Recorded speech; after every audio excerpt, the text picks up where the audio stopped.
ಗೋರಿಕಾಯಿ ಪಲ್ಯವನ್ನು ಈ ರೀತಿ ಒಮ್ಮೆ ಟ್ರೈ ಮಾಡಿ ನೋಡಿ, ತುಂಬ ರುಚಿಕರವಾಗಿರುತ್ತೆ. ಕಡಲೆ ಬೀಜ ಇದ್ದರೆ ಸಾಕು, ರುಚಿ ಡಬಲ್ ಆಗುತ್ತೆ. ಎಲ್ಲರಿಗೂ ನಮಸ್ಕಾರ. ನಮ್ಮ ಚಾನಲ್ಗೆ ನಿಮ್ಮೆಲ್ಲರಿಗೂ ಆತ್ಮೀಯವಾದ ಸುಸ್ವಾಗತ. ಅರ್ಧ ಕೆಜಿ ಗೋರಿಕಾಯನ್ನು ಈ ರೀತಿ ಚಿಕ್ಕ ಚಿಕ್ಕದಾಗಿ ಕಟ್ ಮಾಡಿ ತೊಳೆದು ರೆಡಿ ಮಾಡಿ ಇಟ್ಕೊಂಡಿದ್ದೀನಿ ನೋಡಿ.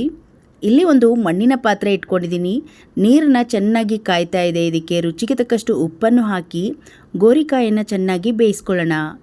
ನಾವು ಮಾಡೋ ವಿಧಾನದಲ್ಲಿ ನೀವು ಮಾಡಿದರೆ ತುಂಬ ರುಚಿಯಾಗಿರುತ್ತೆ. ಇದು ಹಳ್ಳಿ ವಿಧಾನದಲ್ಲಿ ಮಾಡುವಂತಹ ಗೋರಿಕಾಯಿ ಪಲ್ಯ ಅಂತಲೇ ಹೇಳ್ಬೋದು.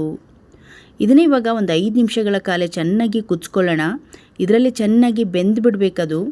ಸ್ವಲ್ಪ ನೀರು ಚೆನ್ನಾಗಿ ಇಂಗೋಗೋವರೆಗೂ ನಾವು ಇದನ್ನು ಬೇಯಿಸ್ಕೊಳ್ಬೇಕಾಗುತ್ತೆ ನೋಡಿ. ಇವಾಗ ಪ್ಲೇಟನ್ನು ಮುಚ್ಚಿ ಒಂದು 5-10 ನಿಮಿಷಗಳ ಕಾಲ ಬೇಯಿಸ್ಕೊಳ್ಳೋಣ.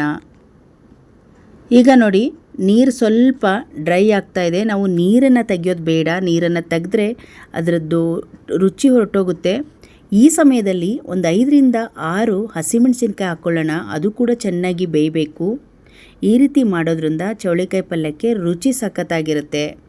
ಇಲ್ಲಿ ನಾನು ಒಂದು 3 ಚಮಚದಷ್ಟು ಕಡಲೆ ಬೀಜನ ಈ ರೀತಿ ಗರಿಗರಿಯಾಗಿ ಫ್ರೈ ಮಾಡಿಕೊಂಡು ಮಿಕ್ಸಿ ಜಾರಿಗೆ ಹಾಕ್ಕೊಳ್ಳೋಣ.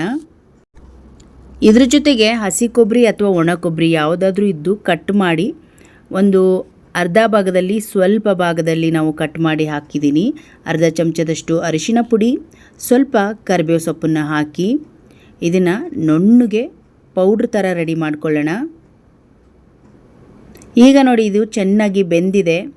ಒಂದು 10 ನಿಮಿಷಗಳ ಕಾಲ ನಾವು ಹಾಕಿರುವ ಹಸಿಮೆಣಸಿಕಾಯಿ ಕೂಡ ಚೆನ್ನಾಗಿ ಬೆಂದಿದೆ. ಇದು ಇವಾಗ ಪಲ್ಯ ಮಾಡೋಕ್ಕೆ ರೆಡಿ ಇದೆ. ಇವಾಗ ಮತ್ತದೇ ಮಣ್ಣಿನ ಪಾತ್ರೆನ ತೊಗೊಂಡಿದ್ದೀನಿ. ಇದಕ್ಕೆ ಸ್ವಲ್ಪ ಎಣ್ಣೆ, ಒಂದು 3ರಿಂದ 4 ಚಮಚ ಆಗುವಷ್ಟು ಎಣ್ಣೆ ಚೆನ್ನಾಗಿ ಕಾದ ತಕ್ಷಣ ಸಾಸಿವೆ ಜೀರಿಗೆ ಹಾಕ್ತಾಯಿದ್ದೀನಿ. ಈಗ ಇದಕ್ಕೆ ಬೆಳ್ಳುಳ್ಳಿ ಎಸಳನ್ನು ಹಾಕಿ ಒಂದು ದಪ್ಪದಾಗಿರುವ ಈರುಳ್ಳಿನ ಕಟ್ ಮಾಡಿ ಹಾಕಿದ್ದೀನಿ. ಚೆನ್ನಾಗಿ ಮಿಕ್ಸ್ ಮಾಡ್ಕೊಳ್ಳೋಣ. ಸ್ವಲ್ಪ ಕರಿಬೇವು ಸೊಪ್ಪನ್ನು ಹಾಕಿ ಈ ರೀತಿ ಸ್ವಲ್ಪ ಕಲರ್ ಚೇಂಜ್ ಆಗೋವರೆಗೂ ಇದನ್ನು ಫ್ರೈ ಮಾಡ್ಕೊಳ್ಳೋಣ. ನಾವು ಡಿಫ್ರೆಂಟ್ ಆಗಿರುವ ಮಣ್ಣಿನ ಪಾತ್ರೆಯಲ್ಲಿ ಮಾಡೋದ್ರಿಂದನೇ ಈ ಪಲ್ಯ ರುಚಿಯಾಗಿರುತ್ತೆ. ಹಳ್ಳಿ ಕಡೆ ಮಣ್ಣಿನ ಪಾತ್ರೆ ಜಾಸ್ತಿ ಬಳಸೋದ್ರಿಂದ ರುಚಿಯಾಗಿರುತ್ತೆ ಪಲ್ಯಗಳು ನೋಡಿ. ಇದು ಚೆನ್ನಾಗಿ ಬೆಂದಿದೆ. ನಿಮಗೆ ಬೇಕು ಅನಿಸಿದರೆ ಒಂದು ಟೊಮೊಟೊ ಹಾಕ್ಕೊಳ್ಳಿ. ನಾನಿಲ್ಲಿ ನಾಟಿ ಟೊಮೊಟೊ ಹಾಕ್ತಾ ಇಲ್ಲ, ಪಾರಂ ಟೊಮೊಟೊ ಸಣ್ಣದಾಗಿ ಕಟ್ ಮಾಡಿ ಹಾಕಿದ್ದೀನಿ.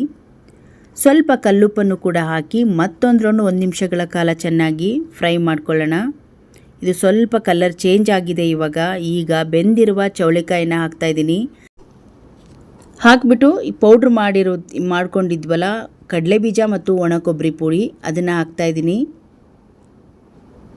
ಹಾಕಿ ಚೆನ್ನಾಗಿ ಒಂದು ರೌಂಡ್ ಮಿಕ್ಸ್ ಮಾಡ್ಕೊಂಬಿಡೋಣ.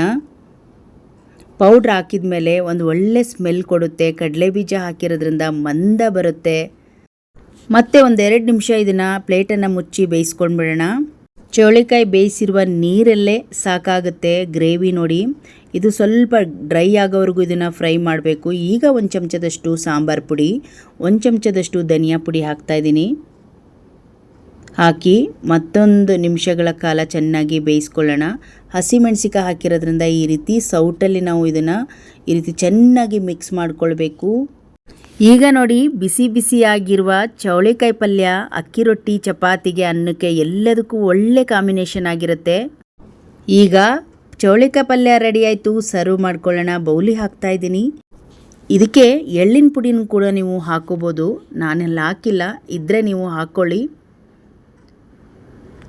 ಇವತ್ತಿನ ಸಿಂಪಲ್ ಆಗಿರುವ ಚೌಳಿಕಾಯಿ ಪಲ್ಯ ರೆಡಿ ಆಯಿತು.